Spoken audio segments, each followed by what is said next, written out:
Stres karena online kelas. Selamat, kamu telah datang ke video yang tepat.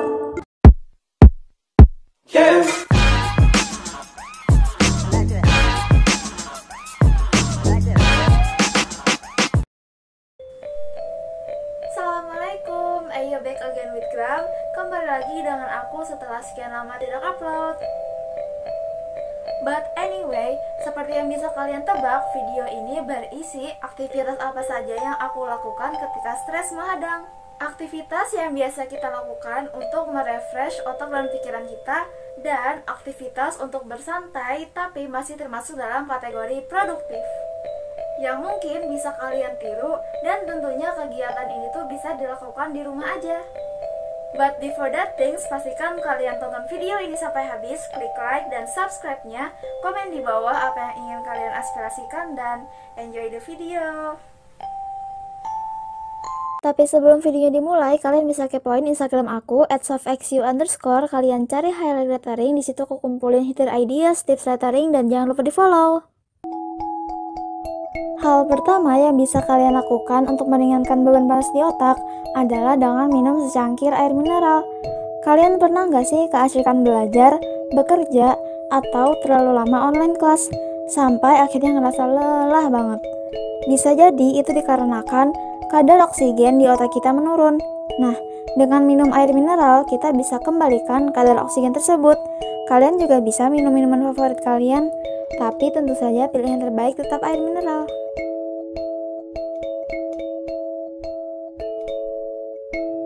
Biasanya kalau online kelas udah kelar, perut itu rasanya jadi kosong, ya gak sih? Aku sendiri kalau semua pekerjaan sudah beres, rasanya tuh pengen nyemil aja. Sedikit saran nih dari aku, pas kalian mau nyemil, kalian jangan sambil main handphone. Selain untuk mengurangi penggunaan gadget yang tinggi radiasinya, ini juga termasuk dari me time. Jadi kalian nikmati aja dulu cemilan yang kalian makan sambil mengurangi beban di otak dengan memikirkan hal-hal yang menyenangkan.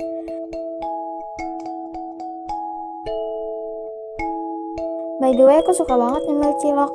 Kalau kalian suka nyemil apa? Komen di bawah ya. Kalian pernah gak sih guys ke dapur buat nyari cemilan yang ternyata tidak ada? Rasanya kesel banget kan, bawaannya jadi pengen ngomel. Di rumah kok gak ada cemilan, terpaksa dia harus bikin sendiri. Dulu aku mikir masak itu termasuk aktivitas yang menyebalkan dan buang-buang waktu. Padahal nyatanya masak itu seru asalkan tahu resep dan step by stepnya aja. Akhir-akhir ini aku suka banget nyoba resep cemilan yang ada di YouTube atau Instagram. Biasanya kalau lagi nggak ada bahan, aku coba mix and match sama bahan yang lain. Inilah yang bikin masak itu semakin menyenangkan.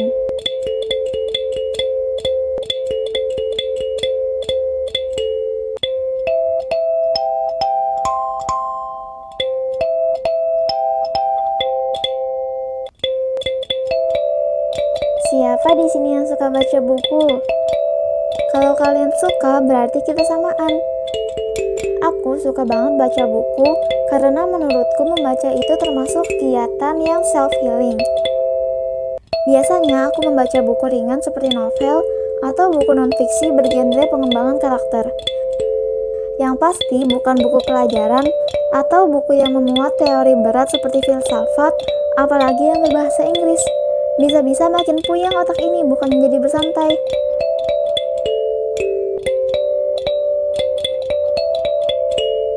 Untuk bulan ini, aku sudah menyetok beberapa buku untuk dibaca. Ada Berdamai dengan Badai, karyanya Kak Fatur dan temannya. Ada juga The Power of Language, salah satu buku yang pernah dibaca oleh Kim Tae-hyung. Dan ada A Cup of Tea, bukunya Kak Gita Savitri. Kenyang deh kalau udah baca buku-buku seperti ini.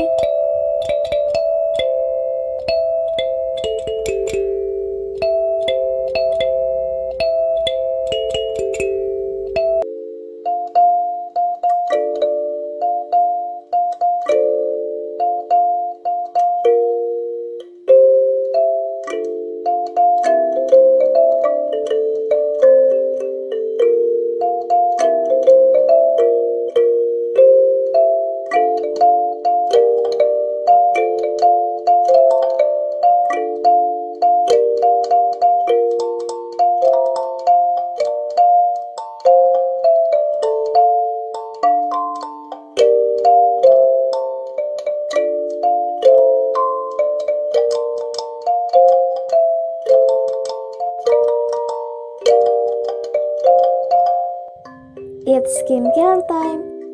Siapa sih di sini ciwi-ciwi yang gak suka maskeran? Aku dulu gak suka maskeran, tapi gak tahu kenapa sekarang jadi rajin aja gitu. Akhir-akhir ini aku suka maskeran pakai masker organik dari Rahasia Gadis. Varian yang satu ini wanginya kayak rerumputan. Selain bagus untuk kulit, wanginya bikin kita rileks, bikin pikiran kita jadi fresh lagi setelah berkecimpung dengan tugas.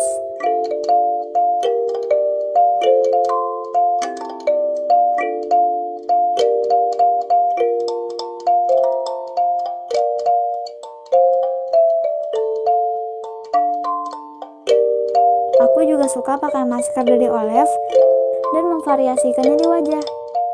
Masker untuk jerawat aku apply di bagian dagu dan hidung, untuk mencerahkan di bagian jidat, dan yang melembutkan di bagian sisanya.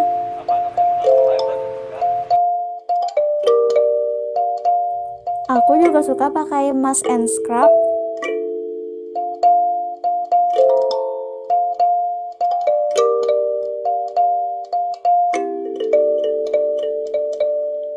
Setelah maskernya kering, aku bisa scrub untuk membersihkan pori-pori. Biasanya setelah maskeran, wajah kita jadi lebih energis dan jadi mood booster juga. Hal lain yang bisa aku lakukan adalah nonton. Ini relatif nyaman teman untuk produktif atau tidaknya. Kalau menurutku nonton itu termasuk produktif aja, asalkan yang ditonton ada manfaatnya. Dan juga bisa balikin mood untuk melakukan hal yang lainnya lagi. Biasanya aku nonton beberapa video di YouTube untuk selingan nugas.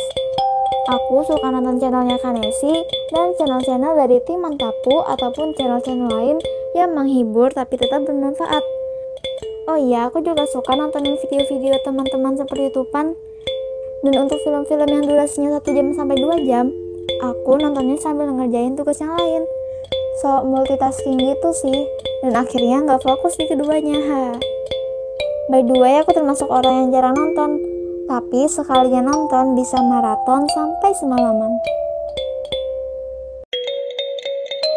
Guys, kalian pernah nggak ke toko buku dan lihat banyak tumpukan coloring book? Kalian pasti awalnya mikir kalau kita nggak perlu lagi untuk punya buku mewarnai. Tapi nyatanya semakin kesini semakin banyak orang yang suka mewarnai.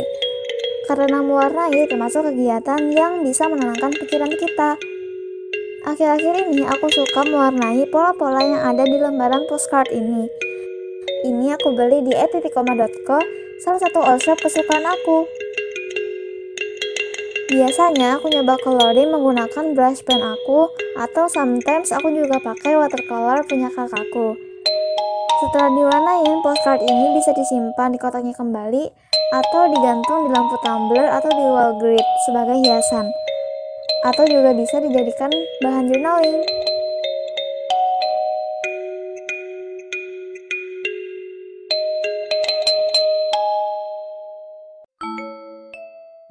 Siapa di sini yang suka nulis diary? Aku sendiri suka nge-diary dari SD dan bahasanya kekanak-kanakan banget. Dear Diary, hari ini aku senang banget dibeliin es krim 2. Dulu gitu kan ya, bahkan sampai SMA dan kuliah pun aku masih melakukan itu. Namun tentunya dengan bahasa yang jauh lebih bagus. Kali ini kita sebutnya dengan journaling. Aku lebih suka bikin jurnal yang teksnya sedikit dan hiasannya banyak. Jadi lebih fun aja gitu buat dilihat. Journal sendiri ada 2 jenis berdasarkan arti bahasanya. Yang pertama, untuk menulis aktivitas atau kejadian di hari itu berdasarkan pengalaman nyata seseorang atau yang kita sebut diary tadi. Yang kedua, untuk menulis tentang seseorang, memuat fakta, latar belakang, atau pekerjaan seseorang. Jurnal yang termasuk jenis ini ada K-pop journal, anime journal, dan lain-lain.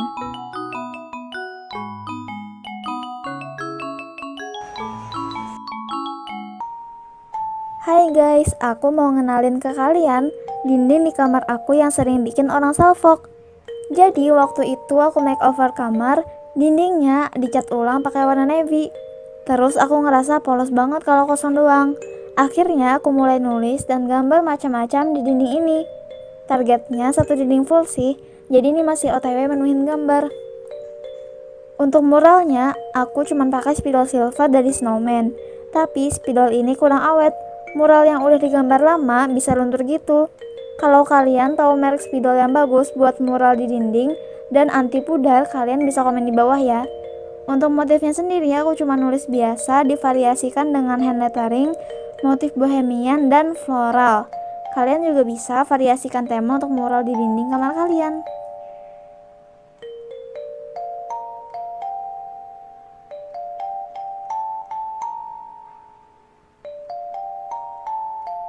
Nah, itu tadi beragam aktivitas yang aku lakukan saat stres, saat ingin merefresh pikiran, saat aku perlu melakukan aktivitas yang mood booster banget.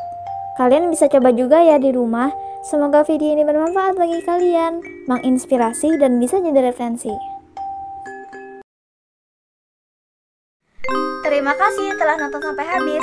Kalau kalian mau nonton video yang seperti ini lagi, kalian bisa cek di kanan atas atau di tombol yang bertulisan i. Di situ aku selipin playlist tips lifestyle. Kalian bisa cek semua videonya di sana. Thank you so much. My name is Sophie and I'll be right back. Thank you so much. My name is Sophie and I'll be right back.